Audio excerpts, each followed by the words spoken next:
Good afternoon, and welcome to the London Festival of Architecture's exhibition on Grahame Park and also brutalist architecture associated with Grahame Park and the community experiences of growing up on the estate.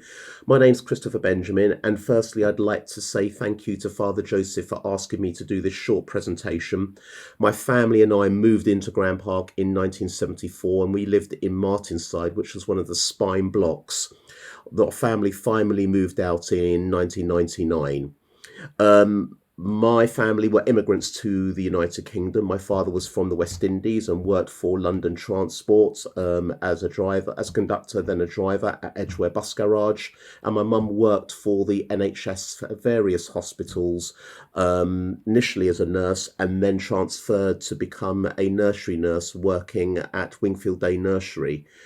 Our experiences were so varied on the estate. I think my parents were very, very glad to be given a secure council tenancy.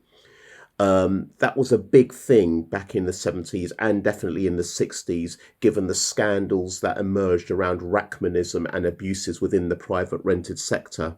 And given how Grahame Park was built, I'd imagine that many residents were very happy to have a house which had a small garden that they could call their own. In fact, the design of the estate is extremely interesting. As a child, there was a lot to do. There really was. We had a school which had a gymnasium which could be used for various activities. And also there was a swimming pool attached to there. And that's where I really learnt to swim. There was a youth centre on site. And everybody of my generation will remember the log cabins, which were probably a health and safety hazard. But we didn't really mind that. Also, you had St Augustine's, which was our church, and the community hall was used for cubs and brownies and all sorts of activities. Our social life really did revolve a great deal around Grahame Park, as well as St Augustine's as well. So for us, that was fantastic, and there was a lot of green around the area and a lot of play areas. Whether an estate would be designed like that again, I doubt it very much. I think there'd be a tendency to try to build a lot of tower blocks there and to fill every bit of space that was available. And I think that would be a mistake in a way, because that's not the way to build a community. And I can really see what the planners were trying to do to build a community for people to be in. They didn't get it totally right, but I still think there's lessons that can be applied from what they did then to what's being done now whenever green spaces become available. And if you perhaps want an example of maybe not how to do it, we only need to look at the redevelopment of Hendon Police College, which is just lots of properties and maybe not enough facilities to be able to cope with the people that's living there. So for us, the other thing that I really remember was a lot of families on there with uncles, cousins, grandparents. And I think that's really important in order to try and bind that community together, and something that can be easily lost again when you're redeveloping an area. So again, that was something very, very positive and to be commended.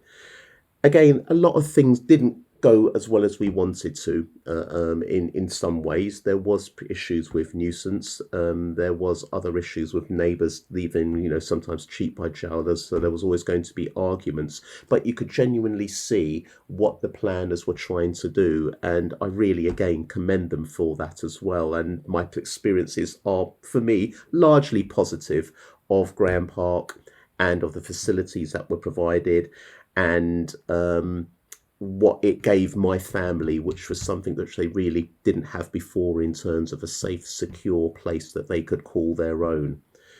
I think it's careful not to mythologise. I know there's been issues with the estate. The estate is going through redevelopment, and there's always questions about how much the community is being consulted about those changes. But nonetheless, I think it's very important to give a view of an estate that was trying to address a huge housing problem in London. And with 40, 50 years on, we still have a huge housing problem, but tried to do it by a mixture of low-rise properties, houses, maisonettes, and there was no tower blocks on there, which, when you consider other areas, the largest stories were Martinside, which had seven stories. That was it. So they didn't succumb to trying to build upwards as much as they could. And so that was very positive, and there must have been a lot of pressure to do so. But they tried to make as much use of that area as they possibly could to provide a community and not just housing. So I hope this exhibition is going to be really enlightening for everybody who can come. I hope you can ask lots of questions. I hope that perhaps it sparks some good memories for people who grew up on the estate. And finally, I managed to find a couple of photos. This was of St. Augustine's in the early days. I've tried to find myself on this, but there's no chance of me doing it. The original priest was Father Hopes, who I understand is still alive, and is Bishop Hopes.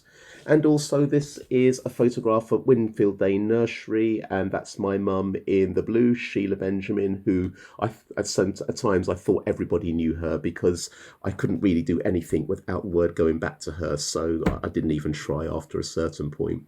But I wish everybody the best of luck with this exhibition. I'm glad it's painting a positive picture of Grahame Park amid all the negativity that can sometimes be attracted with a council estate. And thank you for giving me this opportunity to talk briefly about my experiences.